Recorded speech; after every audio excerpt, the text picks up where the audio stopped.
Hello, you wonderful people, and welcome to another episode of Super-Fanta-Fi. This being a show where we talk about TV shows of the supernatural, fantasy, and or science fictional genre. For today's episode, I'm going to talk about Season 1, Episode 3 of I'm a Virgo. Great episode. A lot of really interesting things went down in this episode, so let's break it down. The show continues to be even more trippier than normal.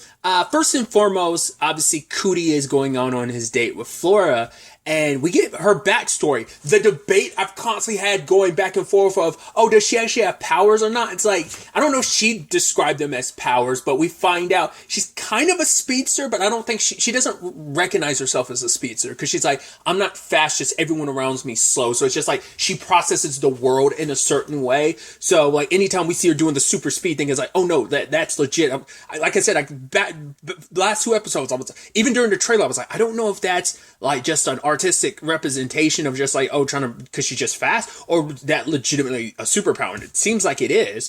So, and everyone just seems kind of like, once again, I guess that's why it's not too shocking about like, hey, Francine was carrying a big baby, so it's like, what's normal in this world? Once again, I go back to that first episode with those cutout reports from like the paper. It's like, well, maybe those were legit because this world isn't a normal world. There are fantastical elements to it.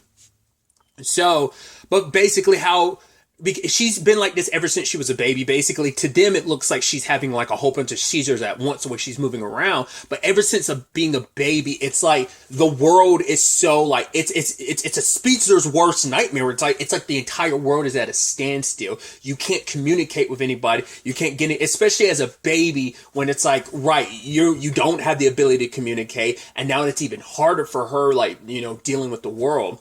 I think that's why she probably really connected with Cootie, like, where it's like, hey, you lived your entire life, you never really had friends. He's like, yeah, I had TV friends, but, you know, it's nice to not be lonely anymore. And I think that really struck a chord with her. But it's like, yeah, like, it feels like the world is on pause for her, but it's like, because everything and everyone around her is slow.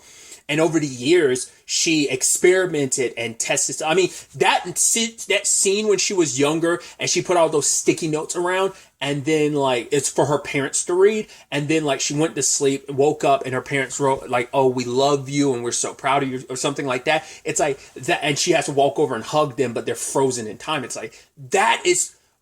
I don't think we ever get speedster stuff kind of represented in that, you know, that this would be the equivalency of Barry's Flash time from The Flash. Specifically referencing the TV show, because I don't know if Barry uses Flash time in the Flash movie or not. I haven't seen it yet. But either way, I think that's so interesting. And it's actually like, it just makes that whole, you know, the tragedy of being a speedster. Was it Red Rush and Invincible kind of talked about it a little bit, kind of like the pain of kind of having that. But for her, it's like this isolating loneliness, which I think maybe that's why she also connects with Cootie in the way she does. But she has to change everything. She's like, that's why she kind of like, and it's such an interesting thing, because like, you wouldn't think much of it, like the way she delivers her, like Olivia Washington delivers the lines, but it's like, now having that context, you realize kind of like, it feels like she kind of has to concentrate and think when she talks. And it's like, I probably glossed over it before, but now you make more of an effort to be like, oh, I see what she's doing. She's making a point of trying to like, right, I have to adjust my face so it's kind of readable for other people. I have to adjust the way I talk, the way I walk, just so it's like, she's like, yeah, it's like translating. I have to translate things so that other people can hear me and see me, and I also have to translate what's back at me as well. Because like when she was first like testing stuff out with her parents, when she was experimenting on it, like when we heard them like reading the note, how it just sounded so drawn out, and just so like it's almost like a loud hum kept going. I would demonstrate, but I obviously don't want to be doing that in anyone's ears who's listening to that. And it's just like, but she found a way.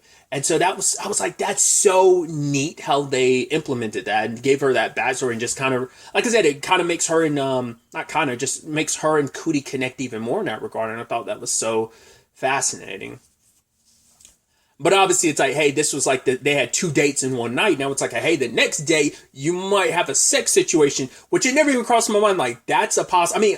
I mean, it's going to happen. Sex is a very natural thing. So it's like, but it never crossed my mind. I'm like, how is that going to work? And no one's really questioning how it's going to work. It's like, yo, like, you've had practice before, right? And then we cut to like him thinking about his mom being upset because of certain like moisturizer or something that she uses is used up, and Martise is like, I don't use that shit.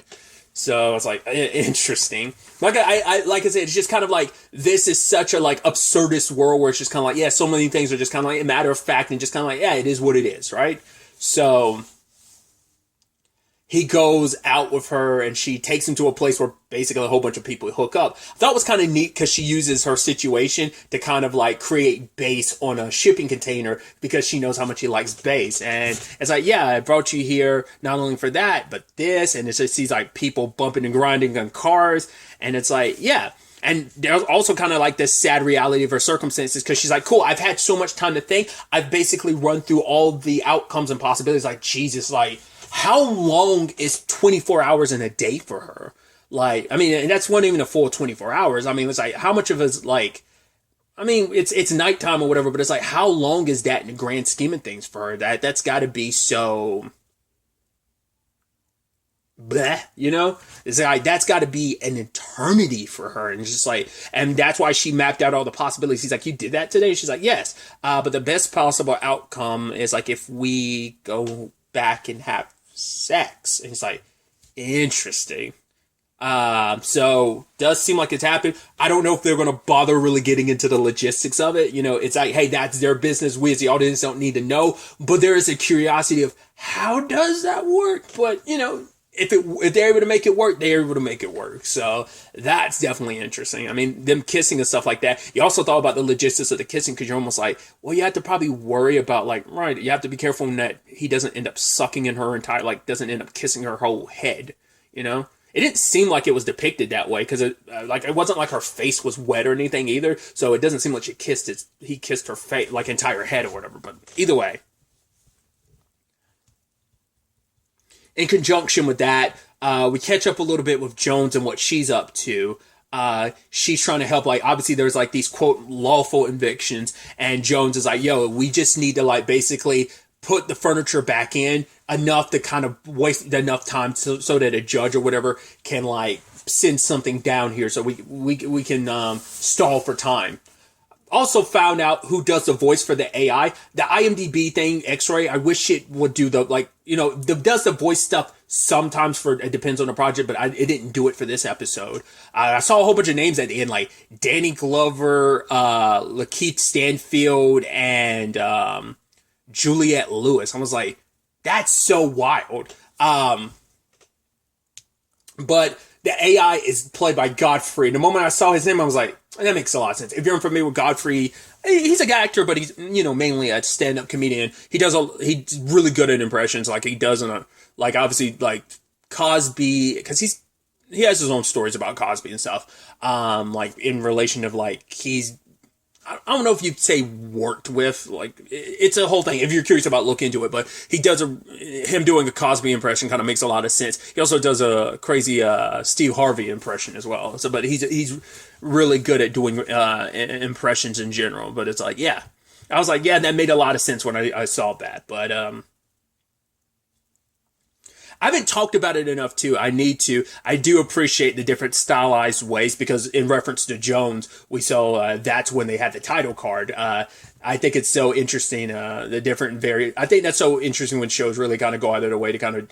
I'm trying to think of another show that does it. I know like Umbrella Academy would do that. It has like pretty extensive means about like way it like shows its title, and especially with that because it's typically like an umbrella shape is formed as well. So they're typically like pretty, not like, somewhat intricate, It's just always interesting when shows kind of do that for their title card. They're always kind of constantly switching from episode to episode in some capacities.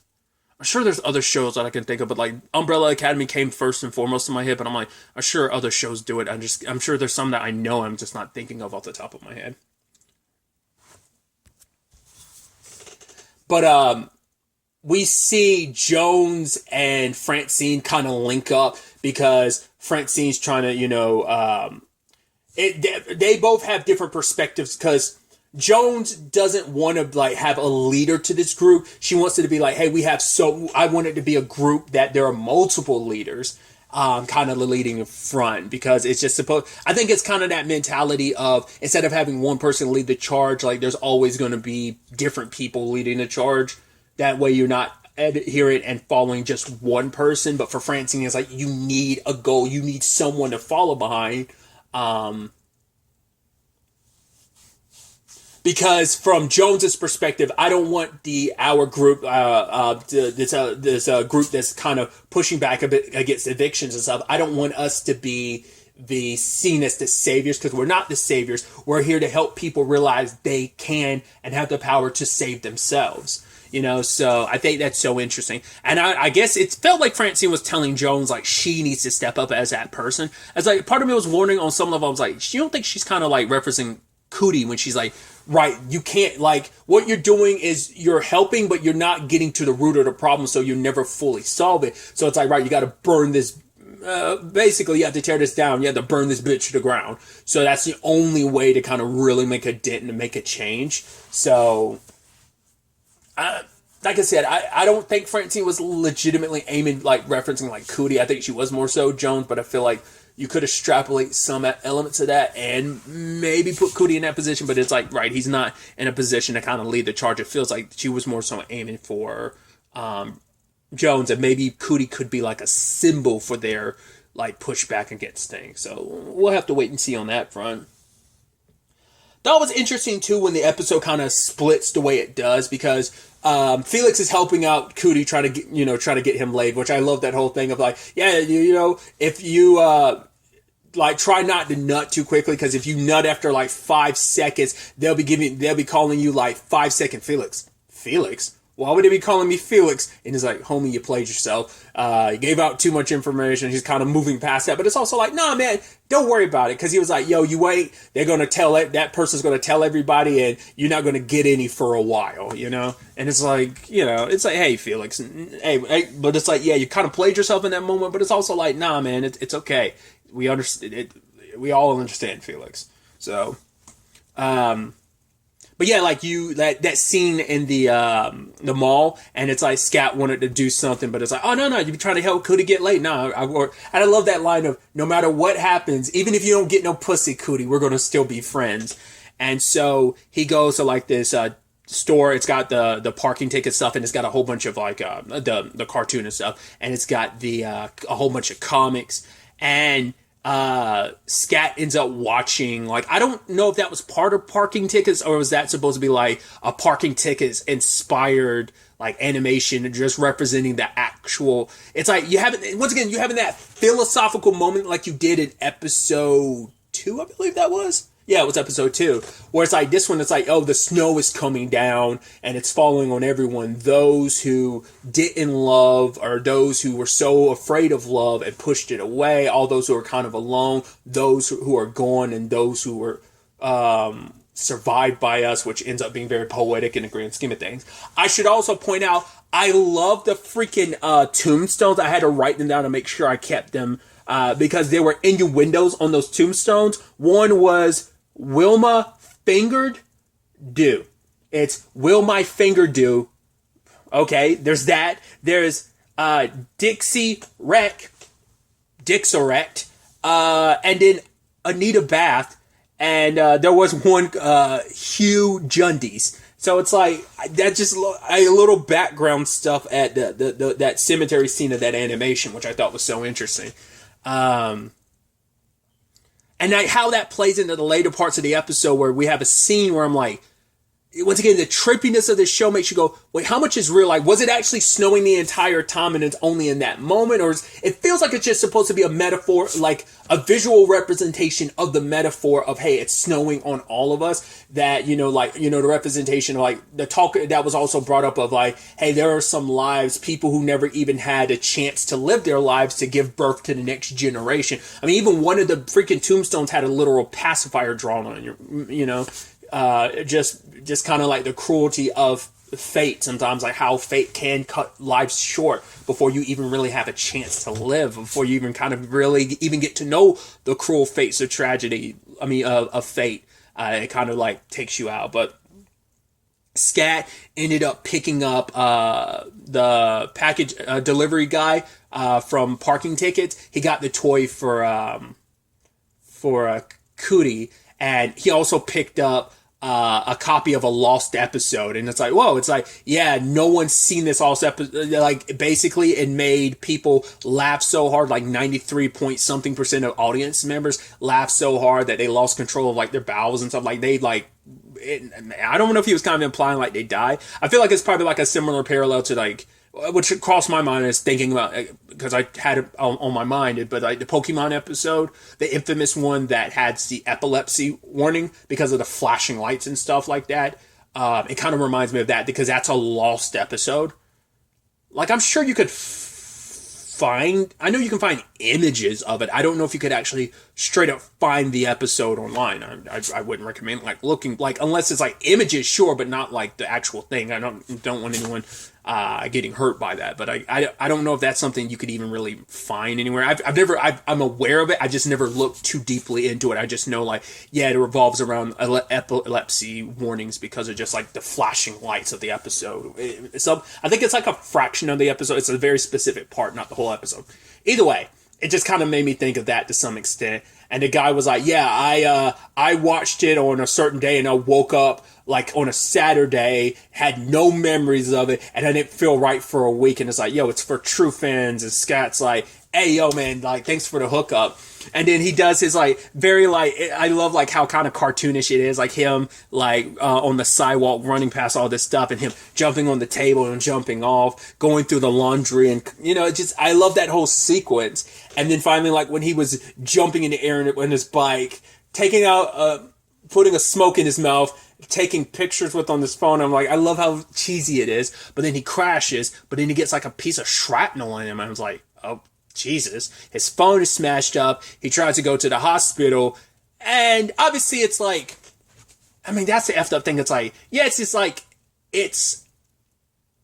and what's the word I'm looking for? It's embellished quite a bit. But the sad thing there is that it's not that outlandish, but it's the thing of like, it's like, he's like, yo, can I see somebody? And it's like, well, we can't treat you unless you're bleeding, unless you have insurance. Since you're uninsured, we can't treat you. He's like, well, you're gonna have to go to this hospital. It's like, dude, I literally got this in me. It's like, well, I can't help you if it's life-threatening. It's like, how am I supposed to know it's life-threatening or not if you're not willing to even look at it? So he's making a scene, gets sent out. He has to take a bus. The bus makes him, they have to stop because it's like, oh, you actually have to go you have to get another bus. Like, so you have to like get another bus to go to the hospital. And he's laying there bleeding because the wound is getting worse and worse. And he ends up like getting this lady's phone, and she's like, aren't you going to use it? And he's like, I don't know anyone's number. So she takes the phone and walks away. So it's like, it's a combination of just, yes, it's a commentary on like our medical system. And, you know, I mean, you know, it's just like, specifically it's a U.S. situation. I don't know. Obviously, like you always hear the comparison about Canada and free healthcare, but I don't know what the healthcare situation is like in every other country in the world. You hear about Canada the most because it's like, right, it makes sense. They're one of our neighbors here in the U.S., so it makes sense. Because those Canada and U.S. constantly get the most compare and contrast because we are like border to each other and stuff like that. So, but it's a commentary on just kind of like how the medical system can kind of treat you and just kind of like, I mean, and it is that, it kind of also plays into that thing of, hey, like you can get misdiagnosed so many times of like, oh, this one doctor can say something, another doctor can say something completely different. It's like, oh, and they can both end up missing something that a third doctor caught. It's like, it can be like that sometimes of like, it's this kind of game of telephone of like, well, who said what about what condition and what medications you should be on and stuff like that, you know. It is that interesting, really sad situation of it all, but also that, you know, kind of like that bystander effect too of like, oh, well, I helped you, but you're not willing to help yourself, so I'm going to go about my day. It's like, well, maybe you can call like an ambulance or something for me. It's like, right, I told you I don't know anyone's number. I could stay here with you, but it's like, no, I'm just leave you alone in your condition, knowing how pretty bad off you are. So it's like kind of like it's not my issue. And once again, like that bystander effect of, well, someone else will help. And luckily Felix came by, but it was like much, much later and the wound had started bleeding so much more. And Felix got him to a hospital, but it seems like it might be too late. The animation is kind of playing on a TV and Scat's watching it, and it's just like snow's falling on all of us. and then we see the scene change from like no snow at all to like everything being completely covered in snow. And that's the end of the episode. So it's like we do see like some nurse people there with Scat, and it's like, is he going to make it? I don't know. Hopefully he does. I was like, I wasn't expecting it to be. I mean, this ain't just like, well, I mean, it's just labeled a comedy in certain places, but other places like IMDb, it's like a comedy, drama, fantasy. So it's like, I knew there was going to be some dramatic elements to it, but I hope Scat ends up being okay. Like, that's going to suck, especially for Cootie, because this is going to be the first time he's ever, if this happens, like, and that's also like the harsh reality of life of like, you know, like, I don't know, man. It's like, I mean, I'm sure that's a different point for everybody of just like, you know, getting real for a second of like, what's the first time you ever really remember experiencing death? Like outside of like family, just like someone you, I mean, this is his first time experiencing it all, but like, especially for a friend. All I'll say is like, I was fairly young when like I was in elementary school when like someone I knew learning like, wait, someone I knew and was kind of connected to died. That's kind of a wild situation. So, you know, especially for Cootie, he's kind of like a newborn baby considering like the way he's kind of like in the world. He's like a child in some capacities, you know? So, like I said, fingers crossed, hoping Scat's okay. We'll ultimately have to wait to see where all of this ends up taking us going forward into the next episode. But really, that's all I wanted to talk about. So the next time we meet, be happy, be safe, live life to the fullest, and enjoy it. Good day, and good